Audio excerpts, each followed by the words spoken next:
Welcome back to my channel after some days. मतलब मैं अपनी लॉन्ग वीडियो बहुत टाइम बाद डाल रही हूँ। सो मैं मुझे बताना था कि मेरा रिजल्ट आ गया है। हाँ, लिटरली मेरा रिजल्ट आ गया और मैं वीडियो बना रही हूँ। अच्छे परसेंटेज बने इसलिए मैं यहाँ पे बैठ के बना रही हूँ। मतलब मेरे हिसाब से तो बहुत अच्छे। ऊपर वाली भाभी ने मुझे फ़ोन करके बोला कि भाई रिजल्ट आ गया है। तो एमपी बोर्ड का रिजल्ट भी आज ही आया है। तो मुझे लगा कि कुछ कन्फ्यूजन हो गया होगा सीबीएसई और एमपी बोर्ड में, बट ऐसा नहीं था। मैंने मेरे दोस्त को फोन करके बोला, वो बोल रही थी भाई मैं तेरे घर आ रही हूँ, अपना रिजल्ट आया। मैंने कहा भाई बता मेरे घर में मैं मेरी मौसी क्या हूँ।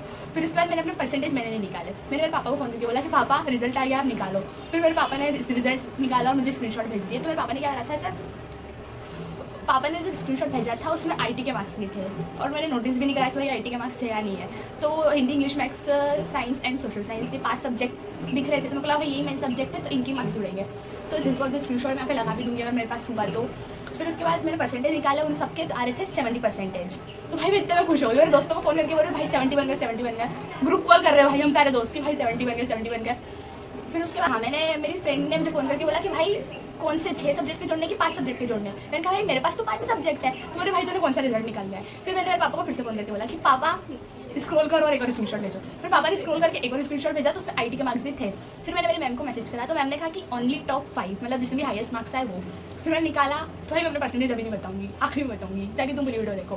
फिर उसके बाद ये हो गया, मेरा परसेंटेज आ गया, मैं खुश हूँ। मेरे दोस्तों को बता दिया मैंने, मेरे मम्मी और मेरे पापा बस ये एक्सपेक्ट कर रहे थे कि मैं पास हो जाऊँ। और मेरी मम्मी तो मेरे को ये बोल रही थी कि भाई तू 50-60% लिया ना। और मेरा भाई तो 80 के ऊपर बन जाएंगे, ऐसा मेरा भाई मेरे को बोल रहा था। बट मेरे परसेंटेज तो आपको भी नहीं बताऊँगी। तो मैं बताती हूँ कि मैंने अपनी 10th क्लास किस निकाली। क्लास अटेंड करी है। मतलब मैंने आपने अगर मेरे वीडियो ब्लॉग देखोगे तो मैं उसमें अटेंड करती थी। मैं चालू कर देती थी और सो जाती थी। फिर उसके बाद जब हमको सेंटर पे जाना रहता था उसके आधे घंटे पहले उठ के मैं तैयार होकर चली जाती थी। सो दिस वॉज द कि भाई देखो तुम कितना भी ऑनलाइन बैच कर लो, कितनी भी कोचिंग कर लो, कितनी भी रेफरेंस बुक ले लो, तुम्हारा दिमाग ही वहाँ पे काम आएगा। बिकॉज तुमको डायरेक्ट क्वेश्चन तो आने नहीं वाले हैं बोर्ड्स में, और इनडायरेक्ट भी अगर आएंगे तो भाई देखो जब मेरे एग्ज़ाम के 1-1.5 महीने पहले मेरी मम्मी को जल्दी उठाती थी, मतलब जल्दी 8-9 बजे, ये जल्दी होता है भाई मेरे लिए। तो 8-9 बजे मेरी मम्मी मुझे उठाती थी कि पढ़ ले, तू पढ़ ले, तेरे पेपर है, फेल हो जाएगी, ये वो। मैंने कहा मम्मी रिजल्ट आया तब देख लेंगे ना अपन, जब बातचीत करेंगे अपन। भाई मैंने जब तो कॉन्फिडेंस से बोल दिया, पर भाई अंदर तो चुल थी कि भाई पास हो जाऊँ, बस यही था। फिर उसके बाद ना ही मैंने सुबह कभी भी मैं जल्दी उठ के पढ़ी हूँ। मतलब लिटरली एग्जाम के एक दिन पहले मैं शादी में जा रही हूँ, मेरे प्री बोर्ड्स चल रहे हैं, मैं शादी में जा रही हूँ, ट्रिप पे जा रही हूँ। भाई मैं स्कूल ट्रिप पे भी गई। और भाई मतलब कल मेरा प्री बोर्ड का एग्जाम है, मैं शादी में हूँ, मस्त मजे कर रही हूँ मेरे दोस्तों के साथ, भाई बहनों के साथ। अगले दिन पेपर देने जा रही हूँ मैं। और पेपर के मतलब सब लोग आज मेरा पेपर है और आज ही मुझे शादी में जाना है, तो मैं पेपर का हाफ डे करके आ जाऊँगी कि मतलब भाई नहीं, पढ़ाई तो नहीं हो रही है, शादी इज़ मोर इम्पोर्टेंट। मैं कुछ ऐसी टिप्स दूँगी तुमको, अगर तुम 10th में जा रहे हो तो यही करना। सबसे पहले ऑनलाइन बैच मत लेना। कोचिंग भी अगर तुम जाओ तो भाई मैं भी कोचिंग गई आखिरी के 10 दिन में, मतलब एग्जाम के 10 दिन पहले। वहाँ पे भी भाई हमने जो टाइम पास किया है, हम कोचिंग तो मेमोरीज बनाने के लिए गए थे। ऑफलाइन कोचिंग भी अगर तुमको ऐसा लगता है कि मैथ्स साइंस के लिए लेनी है तो तुम फिर जा सकते हो। बाकी तो मेरी मानो तो भाई यूट्यूब पर सारा कंटेंट है, फ्री है।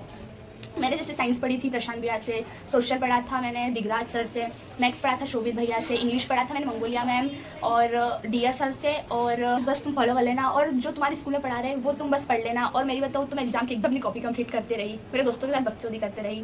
पढ़ाई मैंने नहीं करी है भाई, मैं तुमको क्लियर बोल रही हूँ। जिनको भी लगता था मैं दिन भर पढ़ती हूँ, रात भर पढ़ती हूँ, भाई नहीं पढ़ती थी मैं। और फिर उसके बाद बोर्ड्स का टाइम आ गया, तो बोर्ड्स में भी ऐसा था कि मैथ्स का पेपर मेरा बेसिक था मैथ्स, तो बहुत सेट तो मेरे को शायद फर्स्ट या फिर थर्ड इन दोनों से एक आए थे, मेरे को याद नहीं है। फिर उसके बाद मेरी मम्मी, क्योंकि भाई मेरे पापा ऑलवेज सपोर्ट्स मी, तो भाई मेरे पापा ही बोलते थे, मेरी मम्मी बोलती थी कि देखो पढ़ नहीं रही है ये वो, मेरे पापा बोलते थे एग्जाम में कर लेगी। और भाई मेरा भाई भी एग्जाम में कर लेगी, मम्मी क्या बोलते हो उसको दिन में पढ़ने का। एकदम गेड़ियाँ मारी है दोस्तों के साथ, रात भर सबके ताश खेली है मैंने, मतलब बड़े 2 रुपये की भी नहीं करी थी मैंने। फिर उसके बाद भाई मेरे दोस्त का कॉल आया मेरे पास कि भाई, मैंने उसको कॉल लगाया क्योंकि एज अ फ्रेंड मैंने मेरे सारे दोस्तों को फ़ोन लगाया, उन सबका मेरे पास फ़ोन आया। मेरे एक दोस्त को फ़ोन करा, बोल रहा है कि भाई मेरे पास तो एडमिट कार्ड नहीं है। तो देखो रिजल्ट निकालने के लिए रोल नंबर चाहिए था, रोल नंबर मेरे को उसका पता था बिकॉज ऐसे ही आसपास ही रोल नंबर था उसका। उसके बाद जो एडमिट कार्ड आईडी रहती है वो अलग रहती है सबकी, तो मैंने उसको बोला कि भाई एडमिट कार्ड आईडी चाहिए और एडमिट कार्ड चाहिएगा। तो उसका एडमिट कार्ड मेरे दूसरे दोस्त के घर रखा हुआ था, तो फिर वो उसके घर गया एडमिट कार्ड लेने, और इन लोगों ने रिजल्ट भी निकाल लिया था।